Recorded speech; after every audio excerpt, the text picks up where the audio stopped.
السلام على الحسين. علی کے نام کی لاج اصل میں علی کی بہوؤں نے رکھی ہے. اس انداز سے ایسا کریکٹر پیش کیا علی کی بہوؤں نے،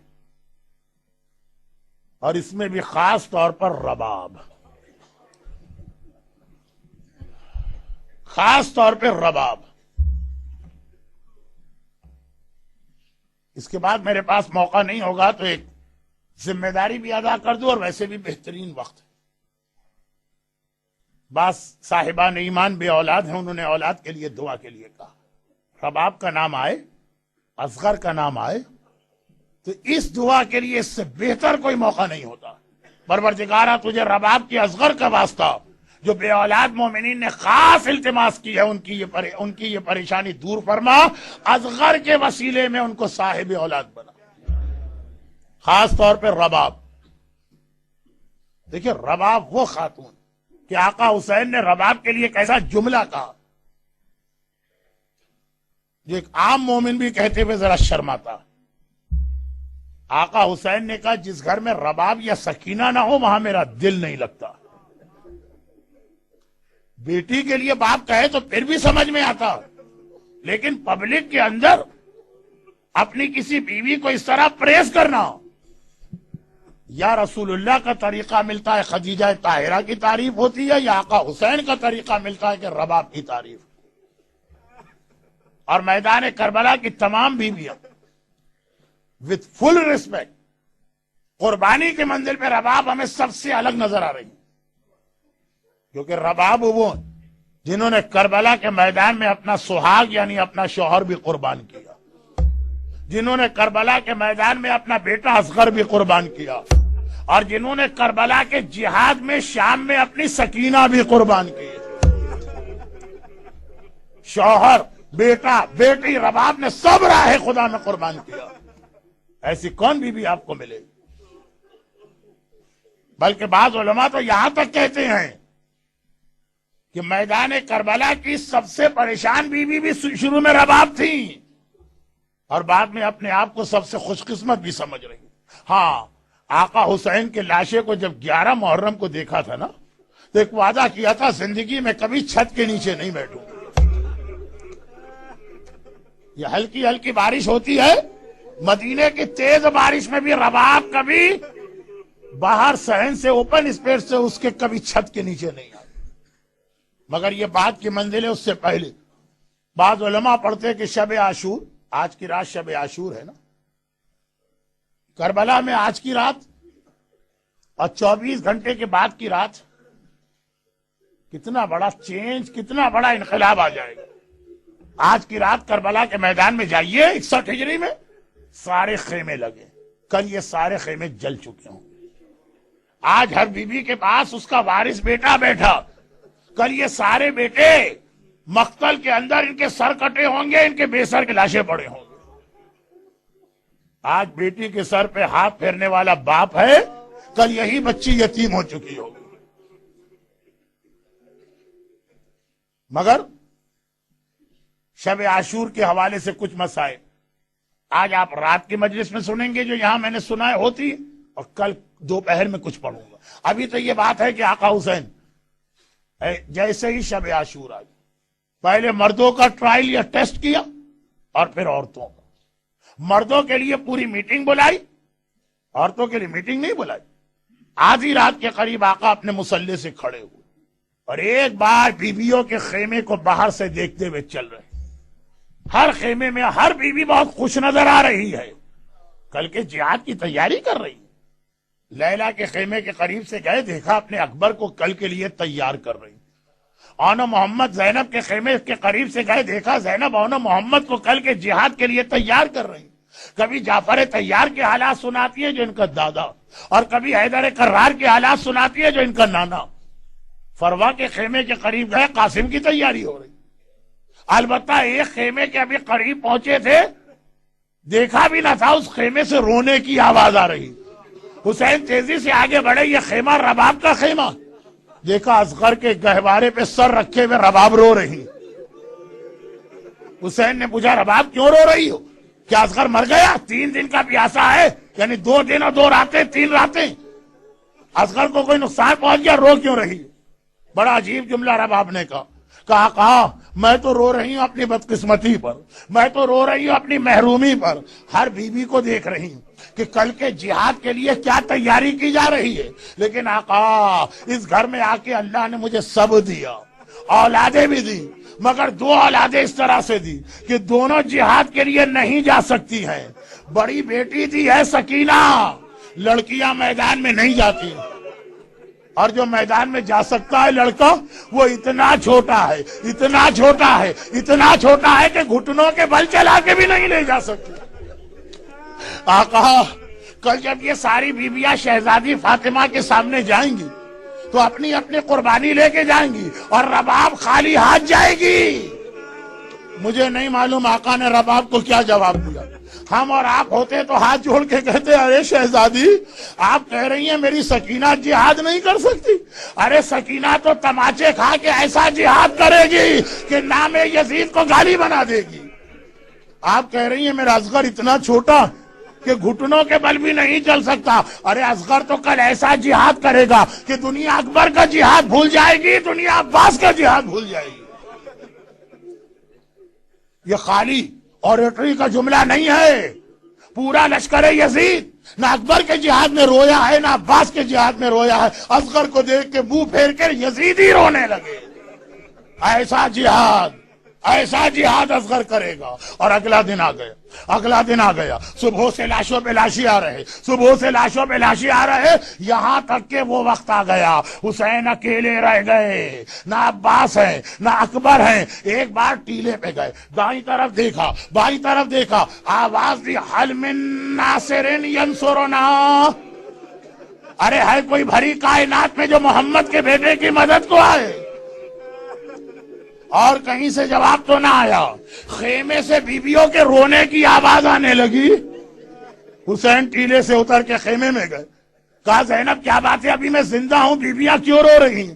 زینب نے کہا بھیا جیسے ہی تو نے حل من ناصرین کہا اصغر نے اپنے آپ کو گہوارے سے باہر گرا دیا۔ شاید یاد دلا رہے ہو بابا ابھی آپ کا ایک ناصر باقی ہے، ابھی آپ کا ایک سپاہی باقی ہے، جب تک اصغر زندہ ہے استغاثہ بلند نہ کرے۔ ارے میں موجود ہوں۔ حسین نے اصغر کو گود میں اٹھایا اور ایک مرتبہ کہا کہ زینب میں حجت تمام کرنے کے لیے اس کو لے جا رہا ہوں۔ رباب نے دیکھا میرا ششمہ ہاں، اللہ اللہ، یہ مصیبت بھی وہ ہے کہ خالی مائیں سمجھ سکتی ہیں، جن کی گودوں میں چھوٹے بچے ہیں صرف وہ ماں سمجھ رہی ہوگی رباب پہ کیا گزر رہی ہے۔ حسین نے رباب کو گود میں لیا، اصغر کو گود میں لیا۔ رباب نے دیکھا، گھبرا کے کہا آقا میرا اصغر کہاں جا رہا ہے؟ حسین نے کہا رباب میں مقتل میں لے جا رہا ہوں۔ کہا کہ ذرا اصغر کو میری گود میں دے دیجئے۔ حسین نے اصغر کو رباب کی گود میں واپس کیا۔ اصغر کو لے کے رباب خیمے میں جانے لگی۔ حسین نے کہا رباب کیا مقتل میں بھیجنے کا دل نہیں چاہ رہا؟ کہا گھبرا کے کہا نہیں آقا ایک اور بات ہے۔ تھوڑی دیر کے بعد لے کر آئی تو حسین نے کیا دیکھا؟ رباب نے بچے کا نیا کرتا پہنا دیا ہے، بالوں میں کنگھی کر دی ہے، آنکھوں میں سرما لگا دیا ہے، بہت چھوٹا ہے مگر شیر خدا کا پوتا ہے، پورا سپاہی بن کے میدان میں جائے گا۔ میں نے کسی کتاب میں نہیں پڑھا لیکن ایک اپنے استاد سے سنا ہے کہ وہ جاتے جاتے ایک بار رباب نے کہا اصغر بیٹا تھوڑی دیر کے بعد تو اپنی دادی کی گود میں ہوگا، اگر دادی کہیں کہ ماں نے منہ نہ دھلایا کہہ دینا اماں کے پاس پانی نہ تھا اس لیے اس حالت میں تھے۔ شیر خدا کا پوتا پوری شان کے ساتھ عباس جیسی شان کے ساتھ چلا اور ایک بار حسین کی گود میں میدان کربلا میں پہنچا اور حسین نے کہا اصغر تم شیر خدا کے پوتے ہو، اپنی حجت خود تمام کرو۔ ارے کیا عباس و اکبر کی تلوار کا وہ اثر ہوگا؟ ادھر اصغر نے اپنے سوکھے ہونٹوں پر ننھی سی زبان پھیرنا شروع کی۔ سارا لشکر یزید منہ ڈھل کے ہاتھ پھیر کے رونے لگا۔ عمر سعد گھبرا گئے، ہرملا کے پاس آیا، ہرملا اقطع کلام الحسین، ہرملا اگر یہ بچہ کچھ دیر اور رہا تو بغاوت آ جائے گی، میری فوج میرے خلاف ہوگی، کسی طرح حسین کا کلام کاٹ دے۔ ہرملا نے کہا اچھا۔ ایک بار تیر اٹھائے، ایک بھال کا تیر بھی ہے، دو بھال کا تیر بھی ہے، تین بھال کا تیر بھی ہے۔ ایک بھال کا تیر عرب میں آدمی کی گردن توڑنے استعمال ہوتا، اور تین بھال کا تیر جب کسی گھوڑے کی گردن توڑنا ہو یا درخت میں سوراخ کرنا ہو۔ تیر کا اپنا وزن اصغر کے وزن سے زیادہ۔ ایک بار تیر اٹھایا، کہاں گھوڑے کی گردن، کہاں ششماہے کا ننھا سا گلا، اور کمان میں تیر لگایا، پھینکنا چاہتا ہے تیر، ہاتھ کانپے، تیروں کمان گر پڑے۔ دوبارہ کوشش کی، تیروں کمان گر پڑے، پھر کوشش کی، تیروں کمان گر پڑا۔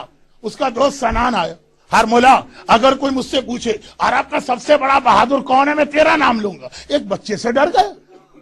اگر کوئی پوچھے عرب کا سب سے بڑا تیر انداز کون ہے، بچے سے ڈر گیا۔ کہا بچے کی بات نہیں ہے، ادھر تیر پھینکنا چاہتا ہوں۔ خیمے کا پردہ اس طرح ہلتا ہے جیسے بچے کی ماں در خیمہ پر یہ منظر دیکھ رہی ہے، ہائے ماں کے سامنے اس کے لال کو کیسے تیر کا نشانہ بناؤں۔ سنان نے کہا میں تیری آنکھ پہ ہاتھ رکھتا ہوں اور تو تیر چلا، اور ادھر ہاتھ رکھا آنکھوں پر، تیر چلا، اور ایک بار اصغر کے گلے میں اس طرح یہ تیر پیوست ہو گیا کہ ننھے شہزادے کا گلا ایک طرف سے دوسری طرف چھت کے رہ گیا، خون کا فوارہ بلند ہوا۔ آقا نے چلو بڑھا کے خون لیا، آسمان کو پھینکنا چاہتے ہیں، آسمان گھبرا کے کہتا ہے آقا یہ بے گناہ خون نہ آنے پائے ورنہ کبھی بارش نہیں ہوگی۔ حسین کے چلو میں اصغر کا خون ہے، حسین یہ خون زمین پہ پھینکنا چاہتے ہیں، ارے زمین کانپ اٹھی، آقا یہ بے گناہ خون نہ آنے پائے ورنہ زمین سے کبھی سبزہ نہ پیدا ہوگا۔ حسین کے ہاتھ میں خون ہے، آسمان کو دیکھا، زمین کو دیکھا، انکار آسمان کو ہے، راضی زمین نہیں۔ اصغر تیرے خون کا ٹھکانہ کہیں نہیں۔ اور ٹھکانہ کہاں بنا؟ آقا نے یہ خون لے کے اپنے چہرے پہ مل دیا۔ نانا رسول خدا کے پاس جاؤں گا، کہوں گا نانا ذرا دیکھیے آپ کی امت نے میرے ششماہے اصغر کو کس طرح شہید کیا۔ اب حسین اصغر کے گلے سے تیر نکالنا چاہتے ہیں، ادھر تیر کھینچا، ننھا بچہ 6 مہینے کا بچہ تڑپ اٹھا، تیر نہیں نکالا جا رہا۔ آقا اکبر کے کلیجے سے برچھی نکالنا مشکل تھا، یہ اصغر کے ننھے سے گلے سے 3 بھال کا تیر۔ حسین نے کہا اصغر بیٹا مجھے پتا ہے تو بہت چھوٹا، تجھے تکلیف ہو رہی ہوگی، مگر حیدر کرار کا پوتا ہے، عباس کا بھتیجا ہے، اکبر کا بھائی ہے، میں تیر نکالتا ہوں، تڑپنا نہیں۔ اب بچہ نہ تڑپا، مگر تیر کیا نکلا، اصغر کی جان بھی نکل گئی، ننھا سا لاشا۔ پورے کربلا کے جہاد میں عمر سعد اتنا پریشان کبھی نہ ہوا تھا جتنا اصغر کے وقت ہوا، اور پورے جہاد میں حسین اتنے پریشان کبھی نہ ہوئے تھے جتنے اصغر کے وقت ہوئے ہیں۔ کبھی نظر آیا آپ کو کہ کوئی لاشا لے کے حسین فیصلہ نہ کر پا رہے ہوں یہ لاشے کا کیا کرنا ہے؟ اصغر کا لاشا ہاتھ میں ہے۔ کل اعمال عاشورہ میں آپ 7 مرتبہ آگے بڑھیں گے، 7 مرتبہ پیچھے ہٹیں گے، وہ جملہ کہیں گے جو حسین کہہ رہے تھے۔ ننھا سا لاشا ہاتھ میں ہے، کبھی سوچتے ہیں خیمے میں لے جاؤں تو ماں کیسے دیکھے گی، کبھی سوچتے ہیں یہیں دفن کر دوں۔ 7 مرتبہ آگے بڑھے، انا للہ و انا الیہ راجعون، رضا بقضائک و تسلیما لامر۔ 7 مرتبہ آگے بڑھے، 7 مرتبہ پیچھے ہٹے، آخر میں یہ لاشا خیمے میں لائے۔ رباب نے دیکھا، ایک ہی جملہ کہا، یا بنیا امثلو کا ینہار، ارے 6 مہینے کا جانور بھی ذبح نہیں ہوتا، ہائے میرا ششماہا، ہائے میرا اصغر۔ اور جب گہوارے کو دیکھتی ہوں گی فریاد کرتی ہوں گی، بس ایک آخری جملہ سن لیجیے۔ اگلا دن آیا، عمر سعد نے کہا اصغر نظر نہیں آ رہا، شمر نے کہا میں ڈھونڈتا ہوں، نیزہ ہاتھ میں لے کے چلا کربلا کی زمین میں نیزہ گاڑتا چلا۔ ایک بار جو نیزہ نکلا، نو کے نیزے پہ ششماہے کا ننھا سا لاشا نظر آ رہا۔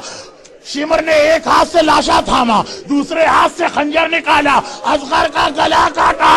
رباب یہ منظر دیکھ رہی ہے، ننھی سکینہ یہ منظر دیکھ رہی، ہائے میرا اصغر، 2 مرتبہ کیا گیا وہاں اصغرا وہاں اصغرا. السلام على الحسين